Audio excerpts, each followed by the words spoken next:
So you're in such a great spot right now in your life. I don't know if you're aware of this. Yeah. What are you going to do with it? You've climbed the mountain and now you can sail in any direction. Which direction are you going? Not sure yet. Okay. That's why special projects exists. No, I mean, right now I just want to live in one time zone for more than maybe 2 months, which would be nice, and get my hands dirty in development again. That's what I'm really looking forward to, is just spending time with a small team and working on some ideas. That's what, listen, I may have the future in front of me, but right now I just want to get back to making games again. Yeah, you've missed it. So, I mean, over the last 2 years, there's been more and more meetings, more and more flying over the world, and less actually cranking on the game. Well, no, I mean, listen, I've always had input in the game, but, it's part of growing a team that big that you have to kind of, relinquish a little control to the individual teams doing individual things, right? And we now have a great team, and that's why we can announce that I'm moving on to special projects, because the team we have in place now, it knows what Battle Royale is, or at least our vision for Battle Royale is, and I have full confidence that they can take it to even greater heights this year. How long have you been wanting to branch out and start a new team? Well, we sat down last year, myself and my our CEO, CH, and we always talked about what I wanted to do next, but last year I kind of told them, listen, I wanted to be close to my daughter. I'd spend essentially 3 years kind of away from Ireland, and it was tough, having to only see her maybe, a few months out of the year total. So, he knew I wanted to come back this side of the war to Europe. So he suggested, listen, we have an office in Amsterdam. Why not set up a new studio there and think about what's next? So that's what Special Projects is, and why we announced it. Do you get to cherry pick developers then from the main PUBG team of No. you? No. This is a full new team where we're not cannibalizing PUBG at all. Okay. They have their own developers. I want to get in new talent. I mean, listen, they're a great team, but I think building a new team is it's a better way to go forward. Yeah. So how in place is that team at this point? Oh, we're still quite small. We're still in the depths of recruiting, which is fun. Not really. It's just meeting after meeting after meeting.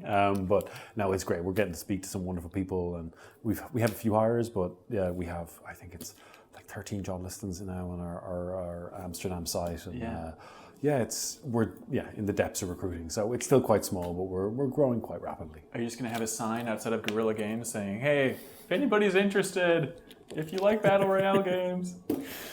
Yeah, don't apply. Really? Is that a feeling? You just want to get away from it? No, I mean, this is for some new ideas. Listen, I've done Battle Royale, in many forms. Yeah. This is now something new. This is other games I want to play. Other games? Well, I mean, other ideas that I have in my head. This is what the great thing about special projects is, that we're not tasked with, well, listen, you have to release a game in X amount of time. It's, listen, go explore. Battle Royale came about from me seeing a game I wanted to play and going, well, I want to do this, or, and I made Battle Royale. So it's the same with the next project. I want to explore games I want to play or have wanted to play over the last few years of kind of going, oh, well, shit, that'd be cool if we did this. So, that's kind of where we're at, is just kind of doing some research. That's kind of where we look at it the moment, with no real kind of goal of we have to have a game out. It's just, I want to explore some avenues and some ideas. What do you think in general the industry needs more of? What do you feel like as a whole that you'd like to fill? Less there can only be one game, and more that we all make games for a living, and let's be happy about it.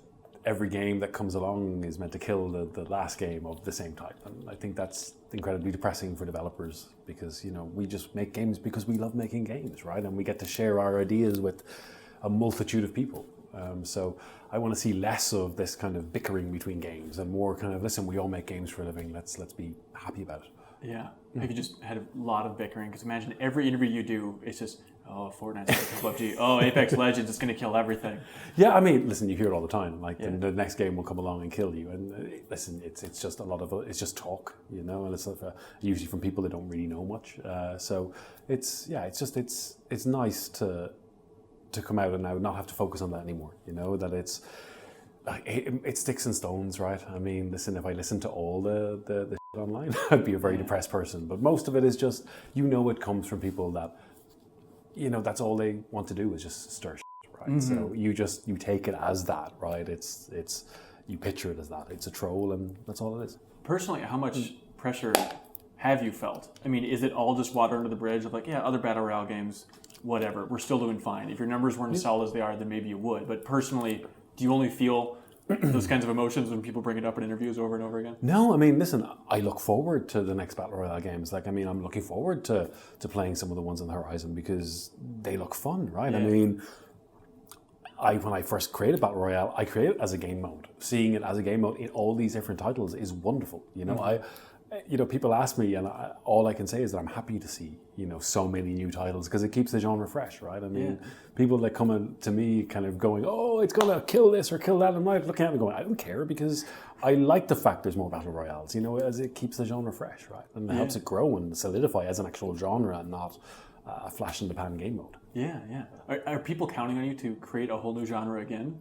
I don't know. I hope not, because I don't intend to. There's no business people just waiting for cash flow to pour in from a new genre. Oh, God knows. No, I mean, listen, I don't know what people expect, but I've been told, listen, just focus on what you want to do or what you want to play, right? And that, I think, is a very unique experience or opportunity to be given. There's not any focus on profit. It's just, listen, go and experiment and see what you can create.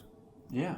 I mean, so you have no problem going into a genre that's already established because maybe you've always wanted to make a game in that genre. Oh, well, no, this is it. I mean, I'm not looking at this of kind of, well, what genre do I want to dominate or what do I want to do? It's like, this is a game I want to play. Let's make it. If people want to play it, fantastic, but this is the game I want to play and that's the game I want to make. Yeah. All right. Are you limiting anything? Could it be a platformer? It could be anything. Like, really, I mean, for now, we're just experimenting. We're just having a play with some ideas internally. I have some ideas that we're messing around with, and for now, that's what the aim is. See if it's fun, right? Yeah. And make something. If it's fun, yeah. Let's see what's next. Do you still like shooters in general, though? Oh yeah. Like, I mean, I play Battlefield. Not on a daily basis, but I love shooters. I always have loved shooters. I don't think that's going to change. Yeah. But I guess I want to get back into, playing some DayZ. They've opened it up to modding. I want to get back into seeing what that's like, seeing what modders have done in DayZ. I want to. A God of War I haven't played. And I want to play it. So there's all these games that this year having a home and a games room again. Is going to give me that space to go and play games that I haven't had a chance to because I've been on the road so much. So that's one thing I'm really looking forward to. I remember years ago when you were on the Game Informer Show podcast, you mentioned that you're interested in maybe creating some sort of campaign for PUBG. You said like, it'd be cool to be like set in the 70s and like slowly take back the island like one compound at a time. Is that still like a setting, an idea that you're interested in? I mean, that was one idea, but I don't think PUBG is PUBG, right? I mean, I don't want the next game to be PUBG 2. It's like I don't see that as a way to go forward. I mean, listen, PUBG is my vision for a battle royale game. That's done in my mind. Next is something else. Ooh, but is it going to be called PlayerUnknown's Blank? Don't know. It'll be made by PlayerUnknown. But listen, I mean, I don't know. I think I'd love to call something else PlayerUnknown something, but it depends on the game, really. I mean, and it depends on the title. Are you worried at all about just having a lot of money and a lot of time on your hands? I feel like that has sunk so many great developers in the past. I don't want to point in Ken Levine's direction, but something like that where it's like they just want to get back to the ground, just tinker with stuff, and it's so easy to get stuck in this vortex and never come out of it. I haven't had that problem so far. Yeah. I mean, I'm quite grounded, I think. I constantly see online that I'm enjoying, being on my yacht and stuff like that. I get on my bike every morning and cycle to work, like most other people that live in the Netherlands. Solid gold bike? I don't understand. Yeah, right. But this is it. I mean, I eat lunch like most other people. It's usually an old cheese sandwich. But this is like, yes, I've been successful, but my focus isn't there. I think I've been lucky because I got success a little later in life, and I don't really care about spending money so much, right? I mean, it's more about I want to create some really cool things, and now I'm being given the opportunity to just play, and that's something that I really value. So I want to sort of focus and make sure that something we do next is solid. Yeah. Do you understand that concept of like maybe we should have some deadline for this thing because you can keep tinkering forever? I mean, so many studios have done it. No. I mean, again, I think that comes with a little bit of age in my part where I can kind of go, no, listen, we do have deadlines. You know, I realize there's lengths of time you can go without doing something and without people being interested. So yeah, I mean, I know there's deadlines. You know, I've set deadlines internally for stuff we're doing, but you know, when we're not ready to announce something, we will. But again, there isn't that firm deadline of, listen, you have to have something by this date, because we're experimenting and researching. Research works differently to game development anyway, and it's not firm deadlines, right? I mean, it's, you have an idea of when you'd like it to get done, but if it doesn't get done at that stage in research, it happens that way sometimes. Yeah. What is the sweet spot for team size, do you feel like? Do you have anything ballpark? No, not an idea just yet. Okay. Right now, because it's more experimenting, we don't see ourselves needing a huge team. Like we have, about 13 openings, you know, so I guess we could see us growing, 15, 20 people, that kind of direction, but or at least that's where I'd like to see us growing, but I don't see us super expanding just yet. I mean, right now we want to keep it small and quite indie almost, right? Sure, yeah.